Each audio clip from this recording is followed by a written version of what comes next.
آپ صلی اللہ علیہ وسلم بہت غمگین رہنے لگے اور گھر سے بھی کم نکلتے تھے۔ حضرت خدیجہ رضی اللہ تعالیٰ عنہا 25 سال تک آپ کی ہم سفر رہی۔ جب ابو طالب بیمار ہوئے تو آپ صلی اللہ علیہ وسلم ملنے کے لیے گئے۔ وہاں قریش کے کچھ سردار بھی موجود تھے۔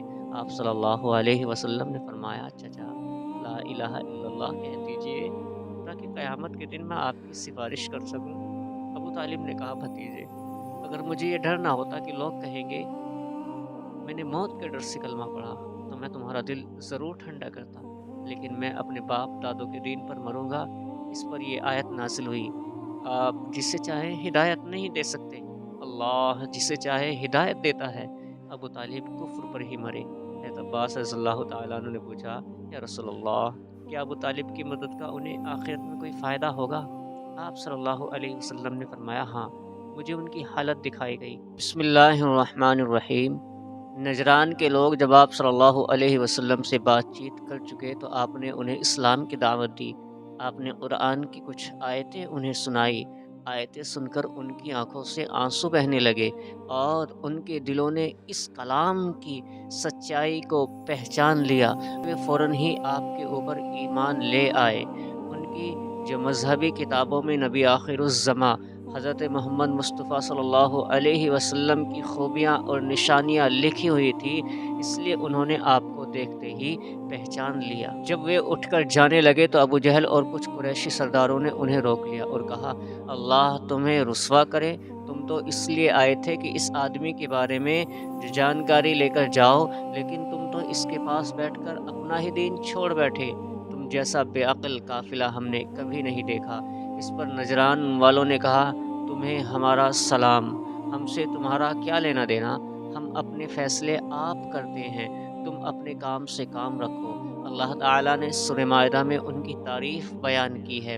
اسی طرح قبیلہ ازد کا ایک آدمی جماد مکہ آیا۔ وہ جھاڑ پھونک سے جنات کا اثر اتارتا تھا۔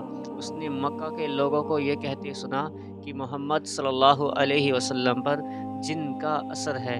یہ سن کر اس نے کہا، اگر میں اس آدمی کو دیکھ لوں تو اللہ چاہے تو میرے ہاتھوں سے اسے شفا مل جائے۔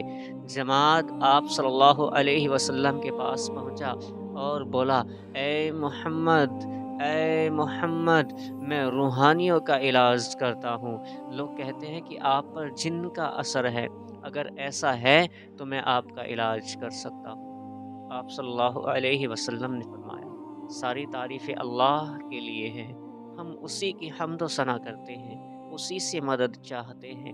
جسے اللہ ہدایت دے اسے کوئی گمراہ نہیں کر سکتا، اور جسے وہ گمراہ کرے اسے کوئی ہدایت نہیں دے سکتا۔ میں گواہی دیتا ہوں کہ اللہ کے سوا کوئی معبود نہیں، اور میں گواہی دیتا ہوں کہ محمد اللہ کے رسول ہے۔ جماعت نے کہا، یہ کلمات پھر پڑھیے۔ آپ صلی اللہ علیہ وسلم نے 3 بار دہرائے۔ وہ بولا، میں نے کاہنوں کی باتیں سنی ہیں، جادوگروں کی بھی اور شاعروں کی بھی، مگر آپ کے جیسے کلمات کبھی نہیں سنے۔ اپنا ہاتھ بڑھائیے، میں اسلام قبول کرتا ہوں۔ وہ مسلمان ہو گیا۔ آپ صلی اللہ علیہ وسلم نے پوچھا، اپنی قوم کے لیے بھی بیعت کرتے ہو؟ اس نے کہا، ہاں۔ نبوت کو 10 سال گزر چکے تھے کہ آپ کی عزیز بیوی حضرت خدیجہ رضی اللہ تعالی عنہا کا انتقال ہو گیا۔ کچھ دن پہلے آپ کے چچا ابو طالب بھی فوت ہو چکے تھے۔ حضرت خدیجہ رضی اللہ تعالی عنہ کو حزون کے قبرستان میں دفن کیا گیا۔ آپ صلی اللہ علیہ وسلم خود قبر میں اترے۔ ان کی عمر اس وقت 65 سال تھی اور ابھی جنازے کی نماز کا حکم نہیں آیا تھا۔ ان دونوں سہاروں کے کھو جانے کی وجہ سے اس سال کو سیرت نگاروں نے عام الحزن یعنی کہ غم کا سال کہا۔ آپ صلی اللہ علیہ وسلم بہت غمگین رہنے لگے اور گھر سے بھی کم نکلتے تھے۔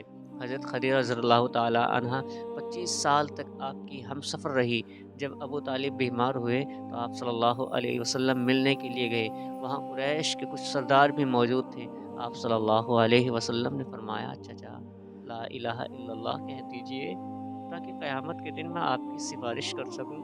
ابو طالب نے کہا، بھتیجے اگر مجھے یہ ڈر نہ ہوتا کہ لوگ کہیں گے میں نے موت کے ڈر سے کلمہ پڑھا تو میں تمہارا دل ضرور ٹھنڈا کرتا، لیکن میں اپنے باپ دادوں کے دین پر مروں گا۔